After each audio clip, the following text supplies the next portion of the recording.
commencer pour nous ancrer à travers une pratique de méditation guidée. Donc, méditation guidée, pour moi, c'est une joyeux de Village des Pruniers. C'est comme quelque chose de très précieux parce que souvent, on demande comment je peux méditer paisiblement parce que j'ai beaucoup de pensées. Et voilà. Donc, avec la méditation guidée, on a les mots-clés, on a le sujet, et on va écouter ces sujets, et puis on va respirer avec ces sujets.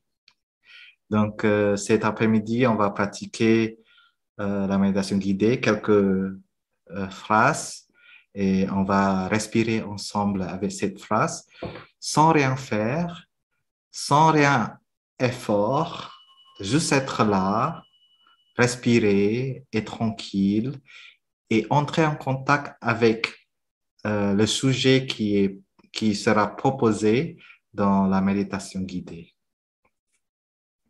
Donc, je vais inviter 300 cloches. On va écouter la cloche avec la respiration consciente. Quand vous inspirez, vous savez que ceci est inspiration. Et quand vous respirez, vous savez que ceci est votre expiration.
Quand j'inspire, j'apprécie tout le long de mon inspiration, de début jusqu'à la fin.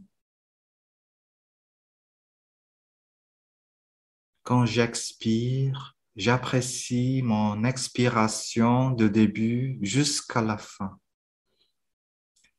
Apprécie mon inspiration, apprécie mon expiration.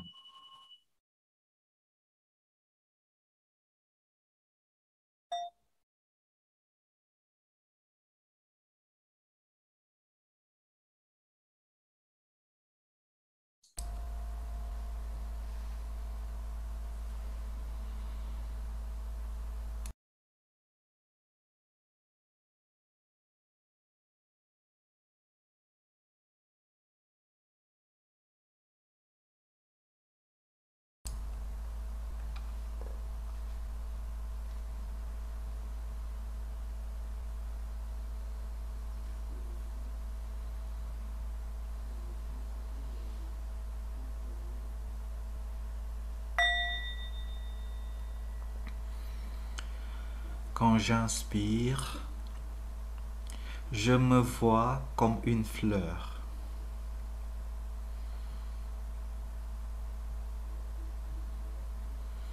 Quand j'expire, je me sens fraîche.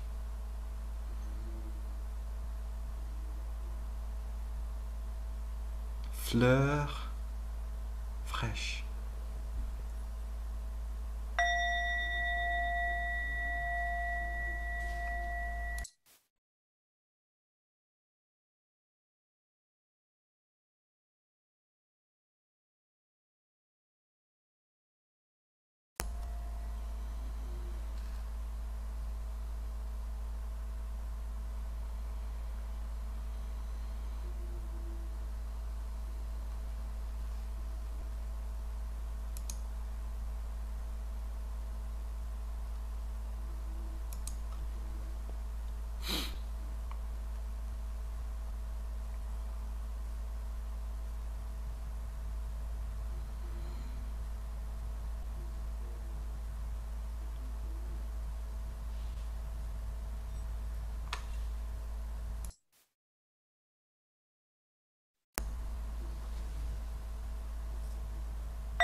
Quand j'inspire,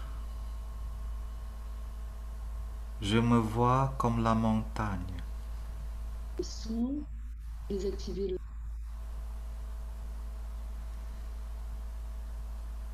Quand j'expire, je me sens stable, ancré dans le moment présent. La montagne, stable.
Chaque taille, chaque communauté.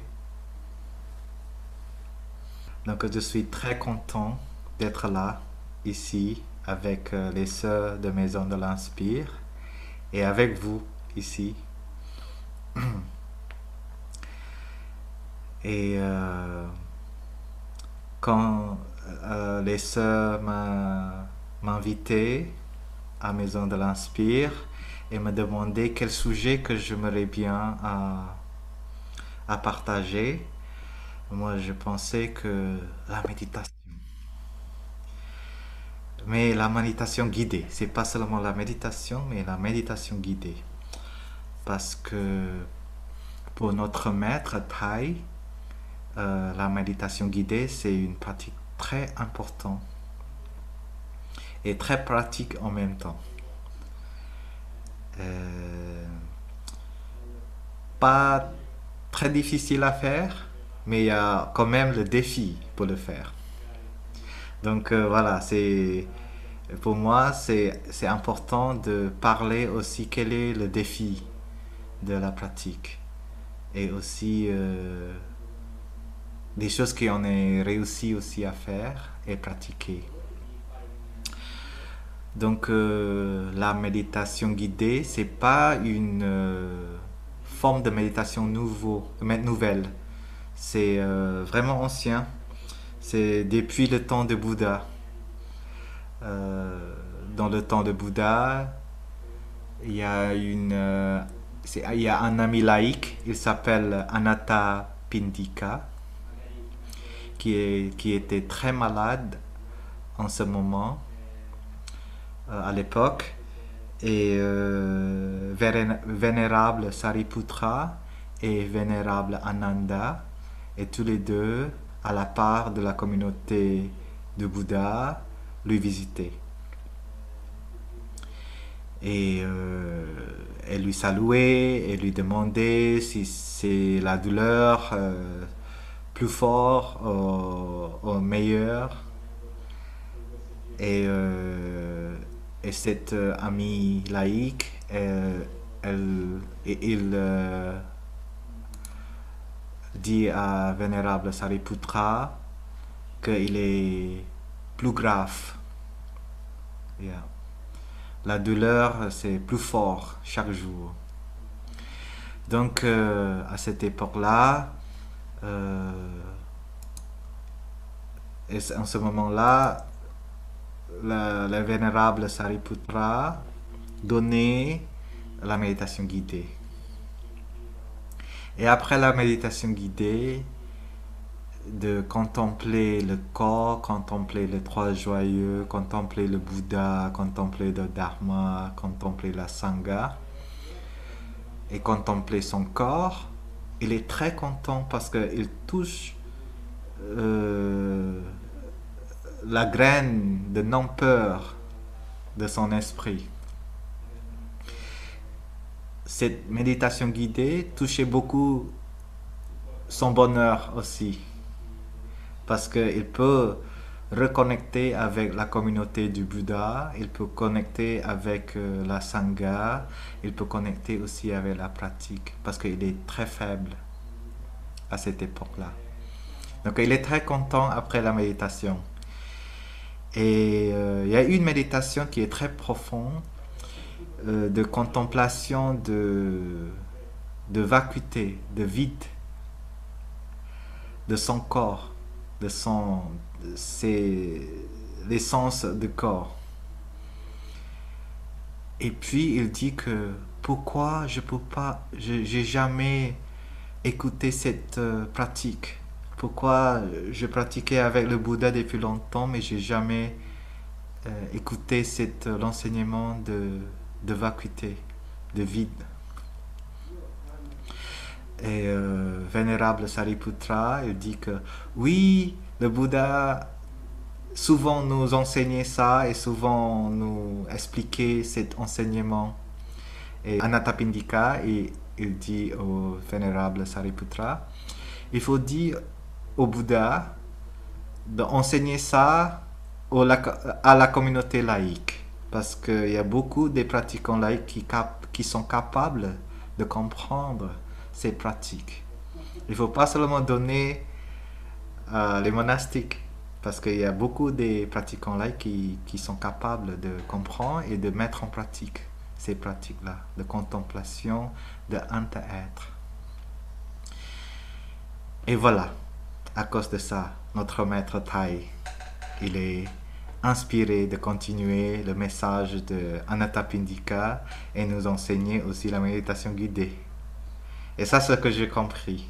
Et ça que je me sens chaque fois que je pratique la méditation guidée, je peux toucher la gratitude de Thay, à Thay, et gratitude aussi à Anathapindika qui suggérait ça.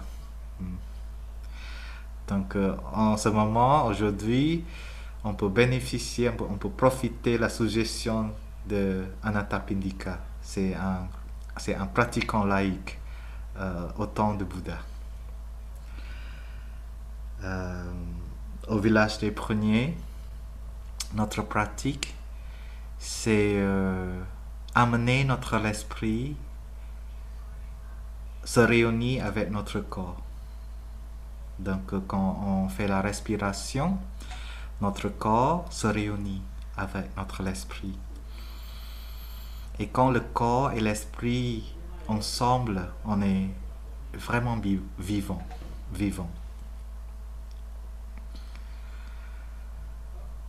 Et quand l'esprit, il n'est pas avec le corps, et notre esprit, c'est pas très bon dans le bon état si notre esprit n'est pas avec notre corps.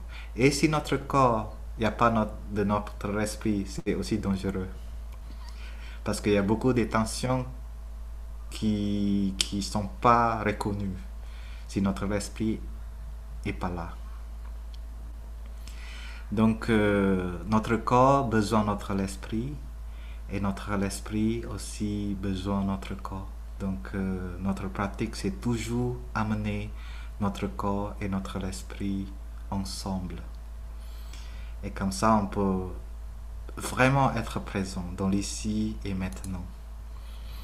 Et ces pratiques, c'est pas du tout difficile. C'est très facile.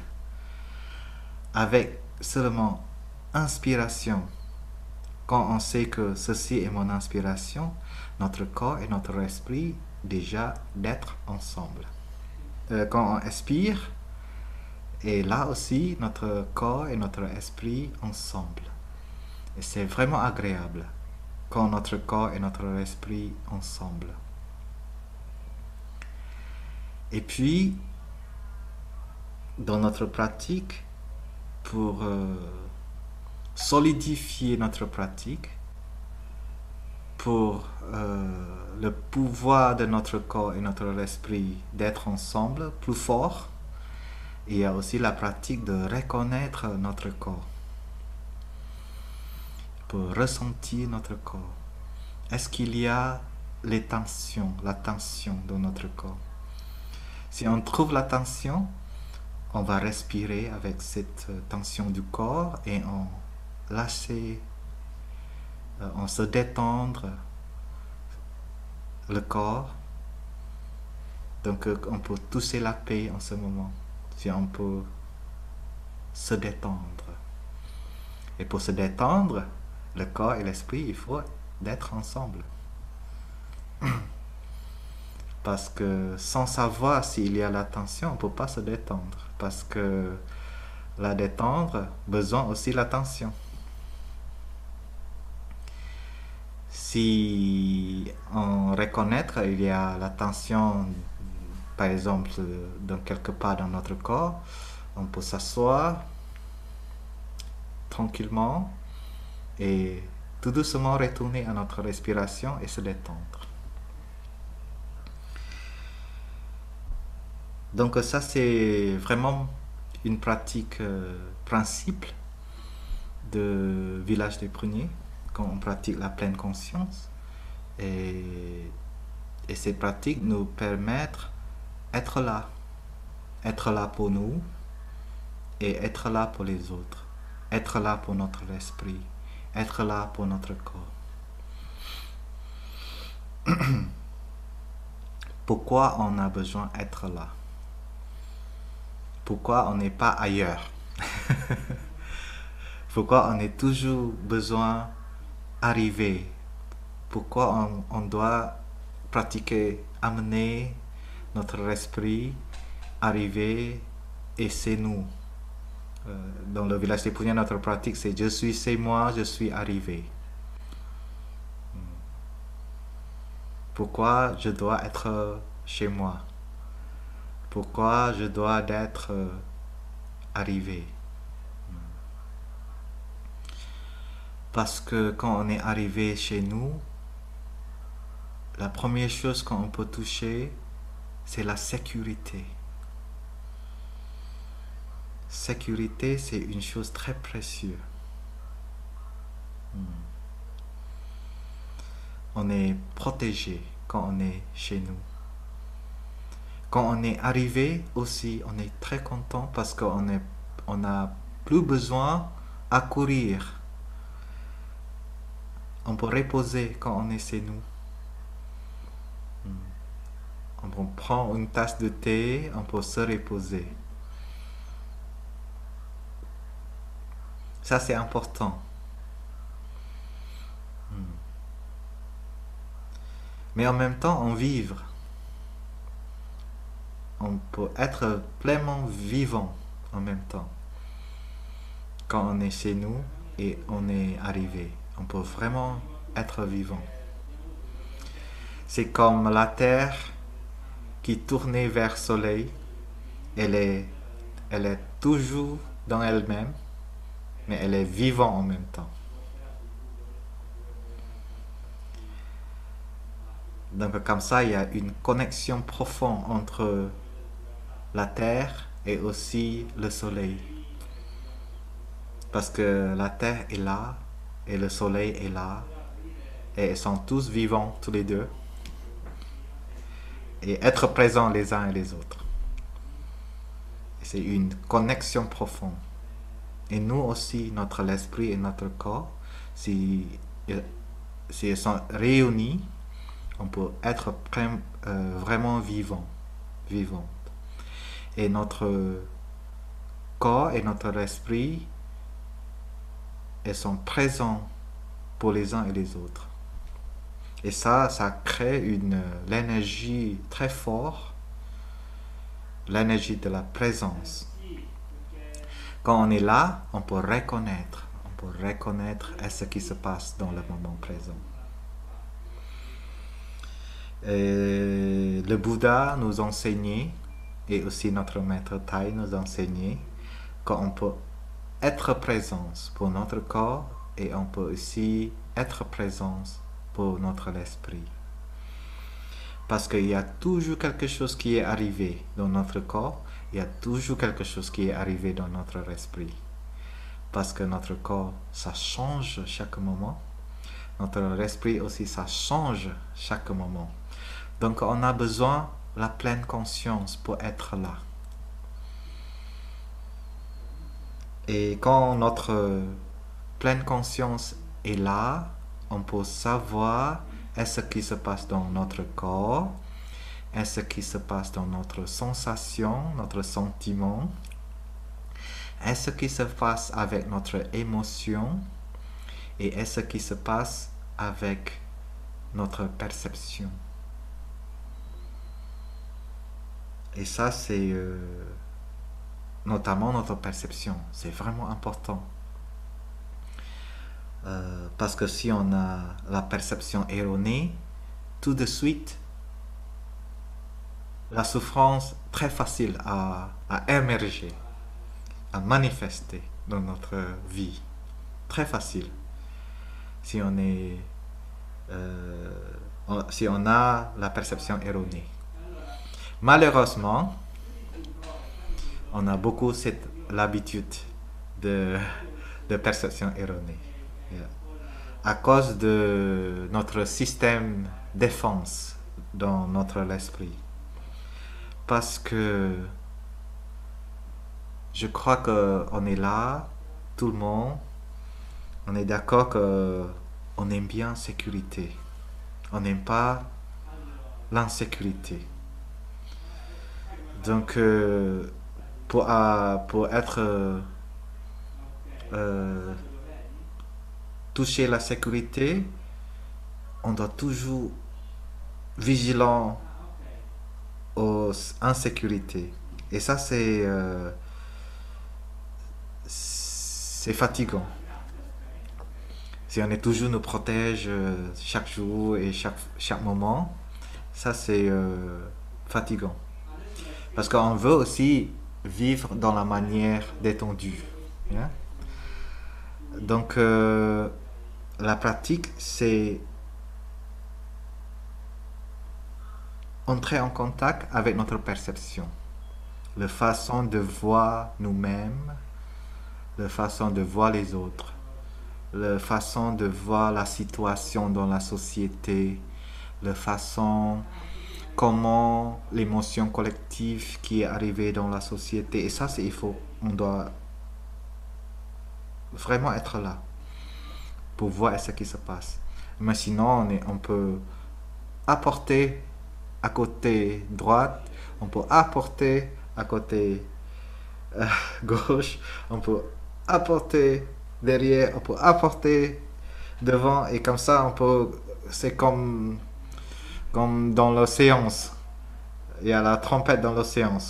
Et puis après, on peut malade l'esprit parce que c'est fatigant. Yeah? Donc, pour être là, c'est important. Pour être là, pour se réunir, le corps et l'esprit, c'est important. Avec la respiration consciente, avec la pratique de la marche méditative, avec la pratique de conscience du corps, on peut arriver là. Yeah, on peut arriver là. On va écouter un son cloche ensemble. Pour pratiquer directement la respiration et pratiquer directement que notre esprit et notre corps peuvent être ensemble.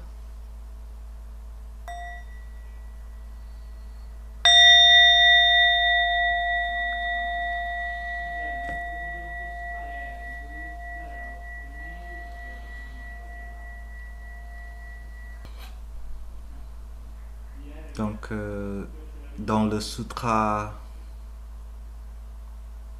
diamant, il y a 4 perceptions erronées dans l'énergie, l'habitude, dans notre esprit.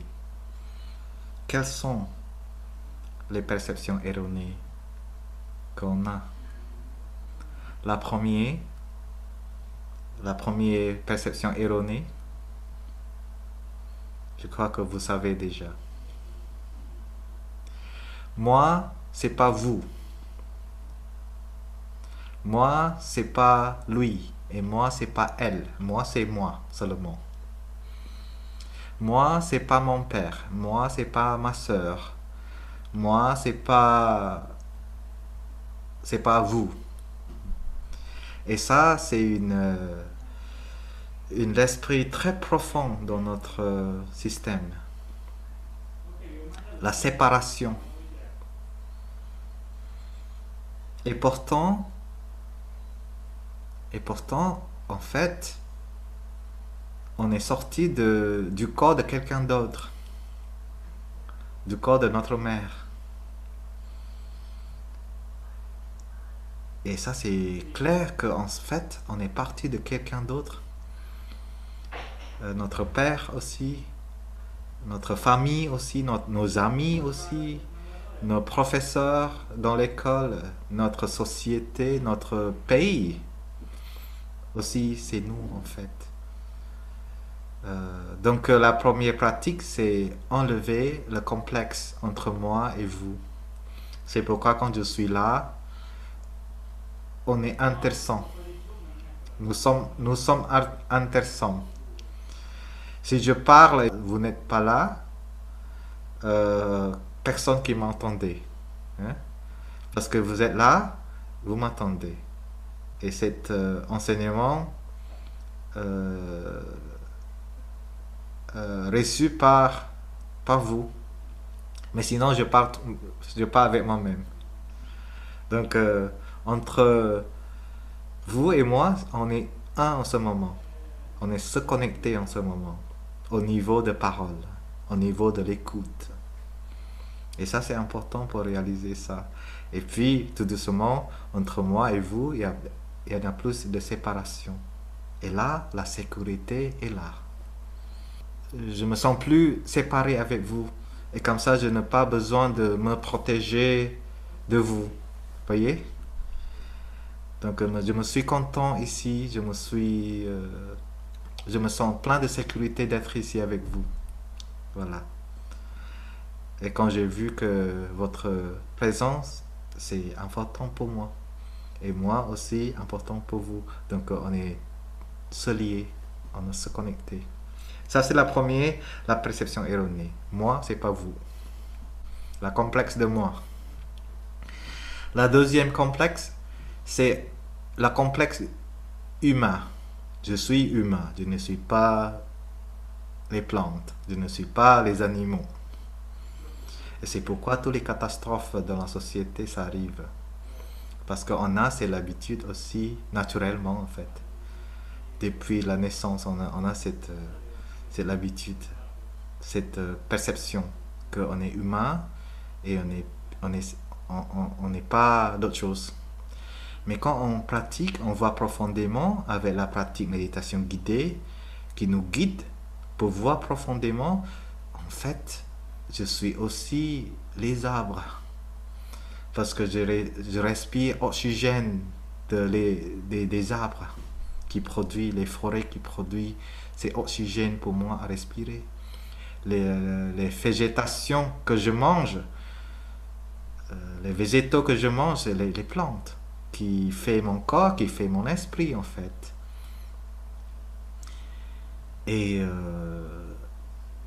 les animaux, ils sont là aussi pour nous, pour faire comment on dit, par exemple, les abeilles qui font les fleurs, qui font les fruits, qui nous aident à manger, en fait.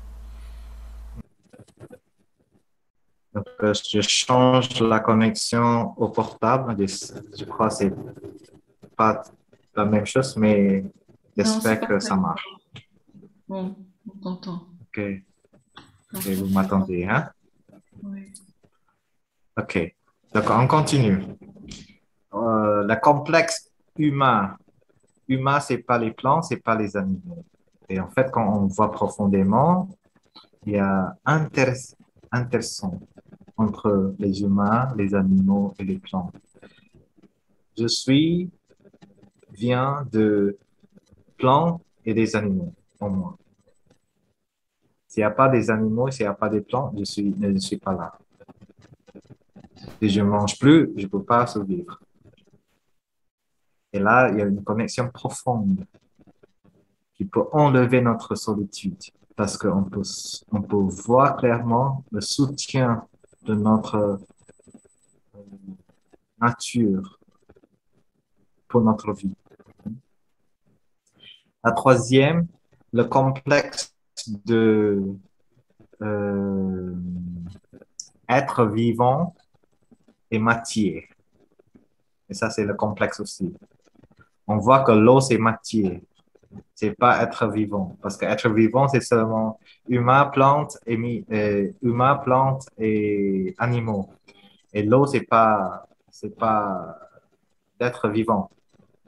Et l'air, c'est pas être vivant. Et la chaleur, c'est pas être vivant. Mais quand on voit profondément, ça, c'est pas correct aussi.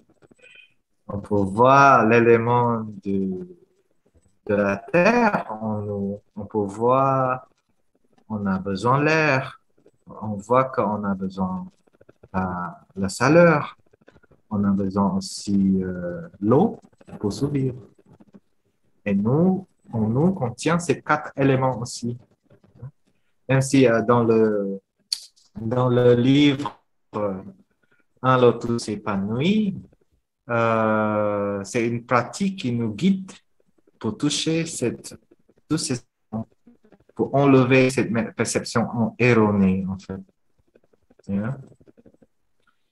La quatrième, la quatrième, c'est la perception de la naissance et de la mort. On pense que notre vie il y a la limite. Et ça crée un sentiment d'insécurité parce qu'on pense qu'on va perdre quelque chose dans notre vie. On a, on a du temps limite. Et ça, c'est une perception erronée aussi.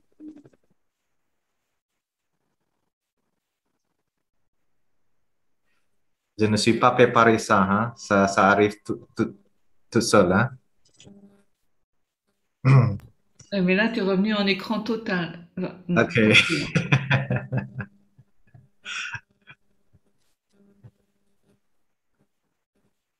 Hmm.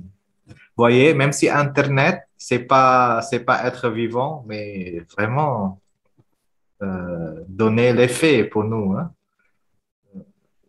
Ils sont existants pour nous aider aussi. Voyez, on n'est pas de complexe entre être vivant et matière. Et tous sont importants. C'est lié les uns et les autres. Et la dernière, c'est la perception sur la mort et la naissance. On pense que nous, comme une personne, on a une période de vie très limite. Et ça crée une pressée, ça crée une peur qu'on va perdre quelque chose. On va perdre quelque chose. Donc, pour moi, c'est important de prendre le temps de contempler notre perception dans ces quatre domaines. Parce que quand on peut voir que nous, on est continuation de nos ancêtres, quand on peut voir ça, on peut voir aussi la génération plus jeune, c'est déjà nous-mêmes. Toutes nos aspirations, ça continue déjà à travers notre génération de la future, qui est là déjà en ce moment. Je suis encore jeune, mais j'ai déjà ma génération prochaine, qui est plus jeune que moi, qui sont déjà travaillent, euh, continuer mon inspiration dans la société. Et j'ai beaucoup de gratitude à mes ancêtres génétiques et spirituels aussi. À cause de ça, je peux toucher la paix, je peux vous rencontrer à cause de nos ancêtres spirituels. Donc, voilà, nous sommes là et nos ancêtres sont là aussi. Et notre génération de la future est là aussi. Donc, quand on voit ça, on a beaucoup de sécurité, on a beaucoup d'espoir dans la vie. Et dans la communauté monastique, on a beaucoup de frères et sœurs qui est vraiment comment on dit, talentueux, c'est ça, ce Tendo? Il y a beaucoup de talents. Et comme ça, je n'ai pas besoin d'apprendre toutes les choses. Je peux faire confiance à mes sœurs et mes frères. Pour ceux qui sont vraiment bien avec technique, et pour s'occuper de technique. Et pour ceux qui sont souriants et bois de thé comme moi, je souris et bois de thé. Et tous les talents, ça donne le bénéfice. Et ça, c'est la Sangha, c'est la communauté. Il n'y a pas de complexe. Il n'y a pas de complexe. Aujourd'hui, c'est moi qui parle. Mais cet endroit, il n'y a pas besoin de parler. Si je ne parle pas, cet endroit, il faut parler. Vous voyez? Donc, voilà, on est liés. Donc, il n'y a pas de complexe. Je ne suis pas plus de cet endroit et cet endroit, c'est pas moi que moi. Donc, on est intéressant. Donc, ça, c'est important de pratiquer ça parce que c'est l'habitude, l'énergie, l'habitude de séparation est très forte dans notre esprit. Et c'est pourquoi on a besoin de la méditation guidée pour nous guider et entraîner petit à petit, tout doucement. Il n'y a pas de presser, hein.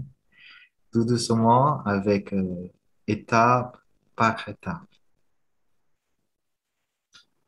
Et souvent, on pense que quand on médite, c'est seulement pour la paix. Et c'est tout. On arrête là. On arrête là. Quand je me sens la paix, je me sens détendu, ça y est, c'est fini. Ma méditation réussit. On pense comme ça, souvent. Mais en fait, on peut aller plus profond que ça. Plus profond que la paix, plus profond que la détendre. On peut aller plus loin. On peut aller plus loin pour la compréhension profonde. Et c'est possible pour tout le monde, pour tout le monde, sans discrimination. Et cet livre de Lotus épanoui, c'est un livre très complet qui nous donne tous les exercices qui en a besoin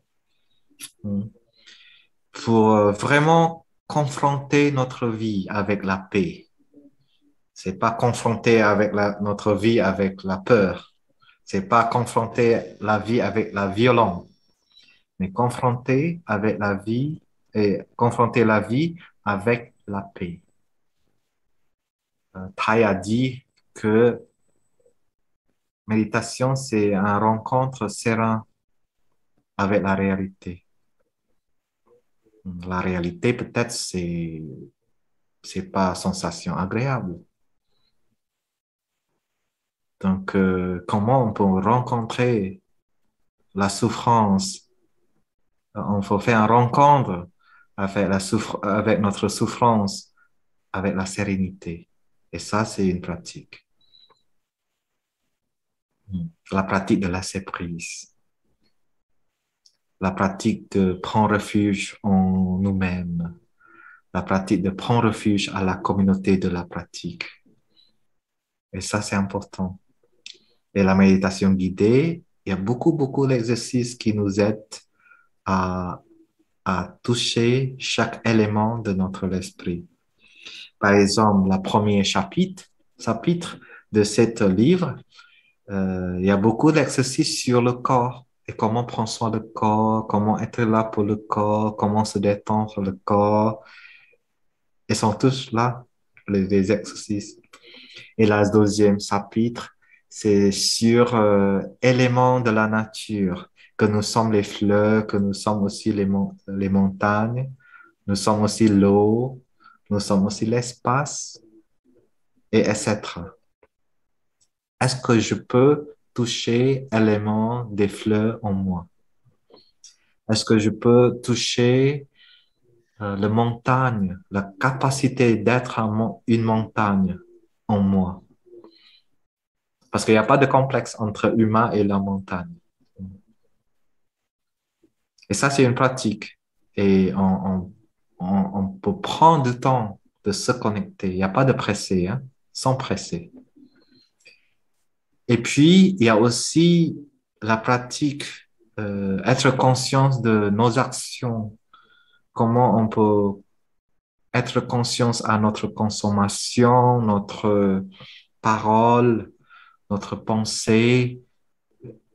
Il y a aussi un chapitre spécifique pour nous à pratiquer,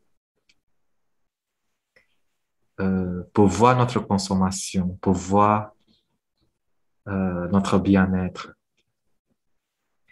Et puis, il y a un chapitre qui nous a entraînés pour toucher différents sentiments, parce que nous, on a trois sentiments au moins. La première, c'est sentiment agréable. La deuxième, c'est sentiment désagréable. La troisième, c'est le sentiment neutre, ni agréable, ni désagréable. Hmm. Et comment on peut toucher ces sentiments? Et l'exercice, c'est marrant, hein, c'est l'exercice. Par exemple, il y a un exercice comme ça. J'inspire, je suis conscient de mon peau, ma peau, hein. J'expire, je suis conscient de lumière de soleil. Pour plusieurs personnes, ça sent bien. Et pour plusieurs personnes, peut-être pas bien parce que c'est trop chaud. Et là, on sait quelle est la sensation qui manifeste. Si la sensation agréable, on respire avec sensation agréable. Si la sensation désagréable, on respire avec la sensation désagréable. Ça, c'est un entraînement. Et la prochain chapitre, c'est par rapport à émotion, notre peur, notre bonheur, notre joie, comment on peut ressentir la joie, comment on peut ressentir le bonheur, comment on peut ressentir notre anxiété, comment on peut ressentir notre peur, comment on peut ressentir notre colère. Est-ce que je peux respirer avec ma colère? Est-ce que je peux sourire avec ma colère? Et ça, c'est un entraînement. Il y a un exercice qui dit comme ça.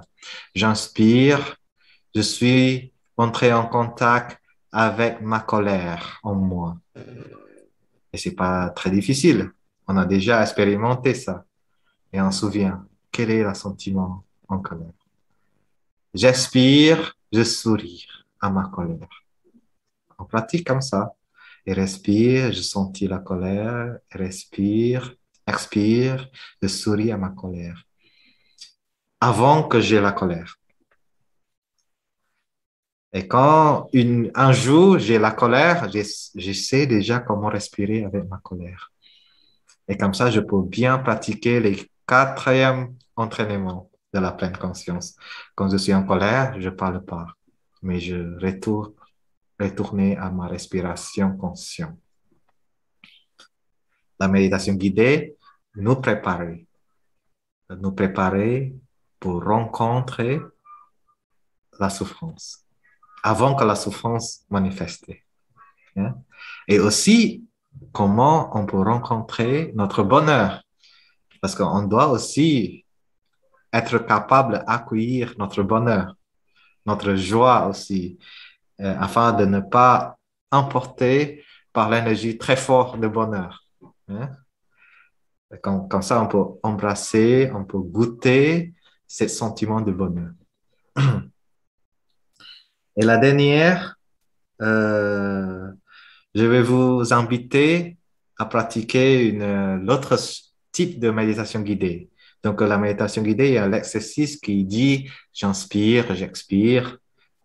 Ça existe comme ça. Mais aussi, il y a l'autre type de méditation qui sont en forme de texte. Il y a un texte.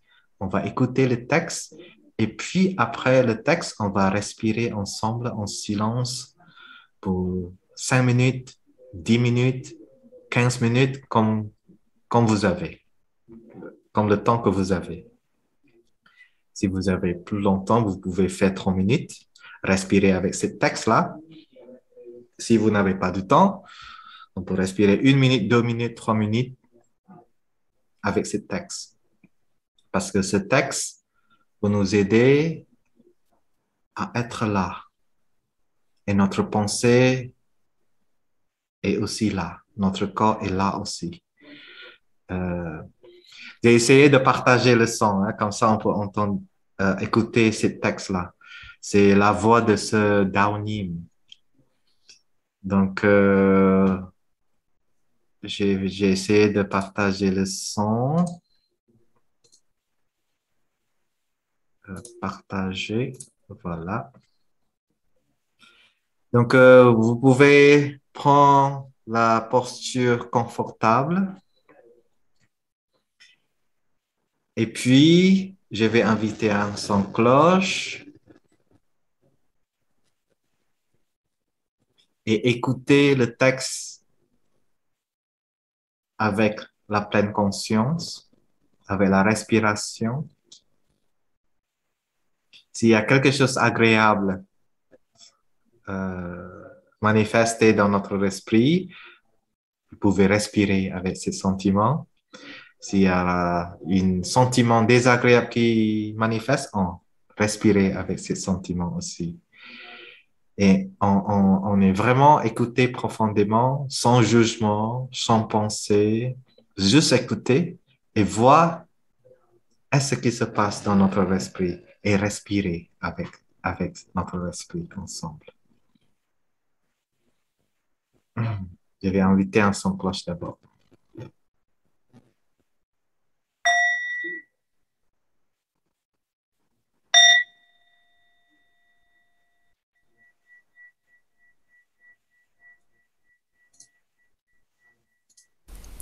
Cher Bouddha, je sais que ton cœur est empli d'un amour sans frontières.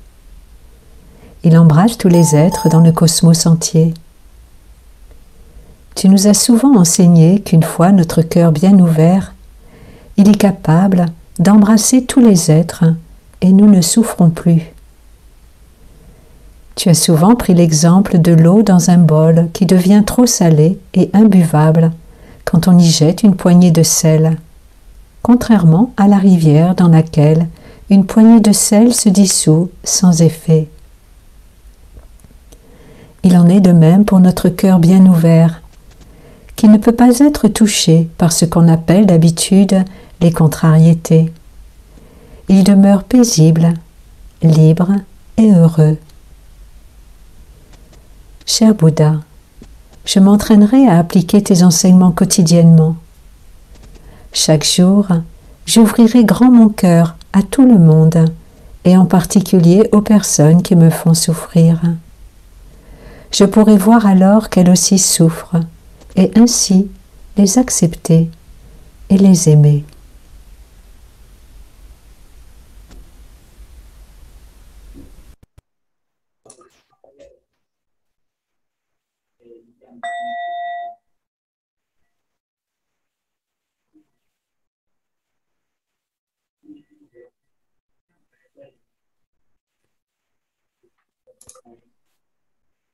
On va prendre quelques minutes en silence et respirer avec le texte qu'on a juste écouté.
Donc, il y a beaucoup encore le texte. Vous pouvez trouver dans le euh, vidéo de Village des Pruniers. Et il y a plusieurs enregistrements nouveaux de cette texte. Vous pouvez pratiquer avec ça. Et encore une fois, la méditation guidée.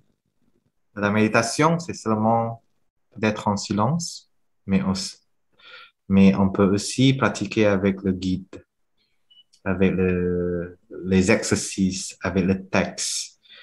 Et quand ce Daonim, elle dit le Bouddha, cher Bouddha, c'est qui cher Bouddha? Parce qu'elle est plus là. Cher Bouddha, c'est le meilleur parti de notre être. Parce que nous, on a le meilleur être dans notre esprit et dans notre corps. Et là, on invoquait cette belle qualité de nous-mêmes pour manifester, pour être là et arroser cette bonne graine pour nous à pratiquer. Parce qu'on a besoin le Bouddha en nous. Thay a dit aussi, un Bouddha ne suffit pas. On a besoin plus de Bouddha. Et chacun de vous, moi, ce Tendo et vous tous, il y a un Bouddha en nous. Il y a l'esprit d'éveil en nous. Il y a le meilleur parti de chaque personne. De nos ancêtres spirituels, aussi de nos ancêtres spirituels, génétiques, qui nous transmet le meilleur être en nous et on pratique de telle sorte qu'on peut arroser cette partie pour manifester. Et ça, c'est changer le chemin neuroneux dans notre esprit. Parce qu'on a l'habitude déjà dans notre esprit. Et comment on peut changer un petit peu l'énergie, l'habitude, pour l'habitude qui nous aide à cultiver notre bien-être.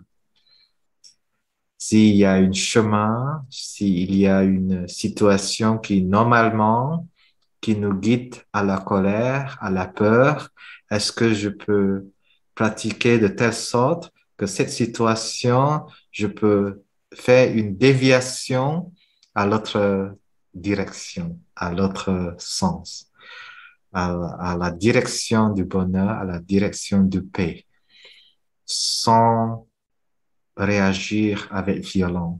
Mais on peut embrasser la souffrance avec la compassion, avec l'amour. Parce que la souffrance est difficile à gérer, c'est difficile à accueillir. Parce que souvent, c'est très douloureux, la souffrance. C'est pourquoi on n'aime pas accueillir.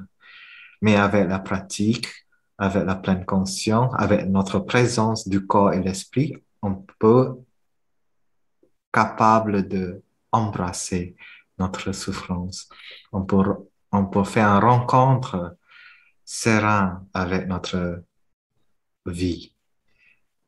Euh, J'espère que ce partage euh, vous soutenir dans votre pratique et vous pouvez continuer votre pratique là, à la maison, avec vous-même et toujours continuer à pratiquer. Je suis c'est moi, je suis arrivé, je suis une fleur, je suis fraîche, je suis une montagne et je suis solide. Et ça, pour vous aider à être solide, pour rencontrer la vie, notamment la vie maintenant. La vie maintenant, c'est pas très facile à gérer. Il faut avoir l'énergie collective comme ça. Souvent, faire une rencontre comme ça, partager et pour avoir le pouvoir de continuer à faire une rencontre avec la vie. Et voilà, ça c'est mon côté. Et puis je vais vous montrer encore une fois les livres. J'espère que euh, vous pouvez voir clairement le livre. Est-ce que vous pouvez voir? Vous voyez? Voilà. Lotus épanoui. C'est assez grand. Il y a beaucoup d'exercices dedans. Ça, c'est l'amour de Thaï, hein? C'est l'amour de notre maître. Et l'amour de ce Denim aussi qui traduit de vietnamien au français. C'est très complète, mais j'aime bien ce livre. Et c'est toujours avec moi. Quand j'ai fait le voyage, j'ai toujours avec moi. Et j'ai pratiqué souvent.